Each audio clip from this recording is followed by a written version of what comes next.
Bonjour, je suis Kathleen Ménard-Perron. Je participe à la course de Barry, puis je suis de Lévis.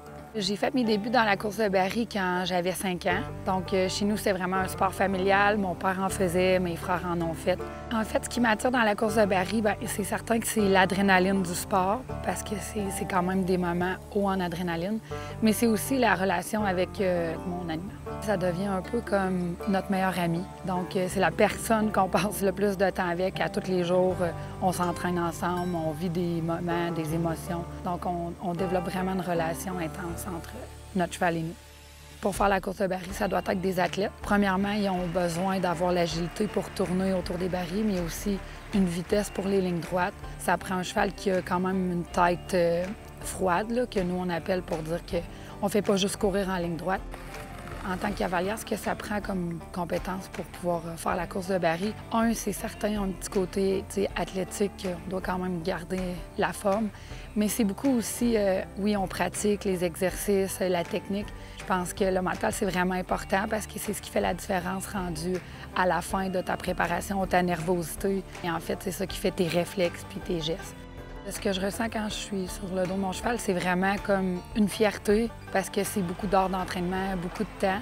Puis quand on arrive en compétition, puis que ça fonctionne bien ou moins bien, bien, on vit ça ensemble, puis ça crée des liens.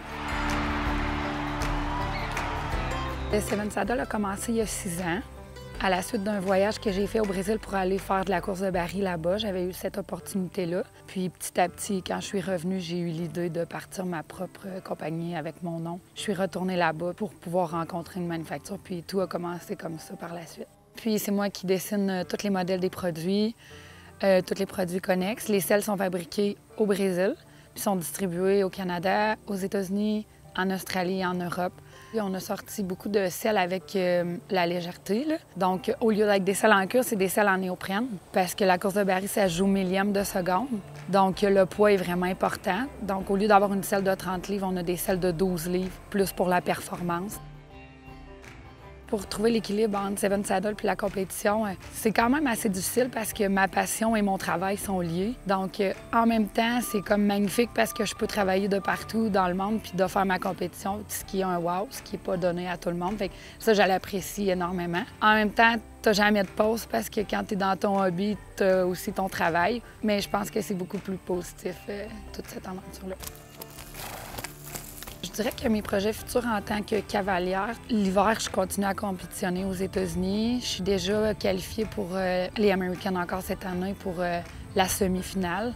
Donc, c'est certain que je vais me préparer très bien pour cette compétition-là. L'année prochaine, j'ai 2 jeunes chevals qu'on appelle aussi pour les futurités. Donc, je mise là-dessus, ce qui est différent un petit peu aussi des rodéos.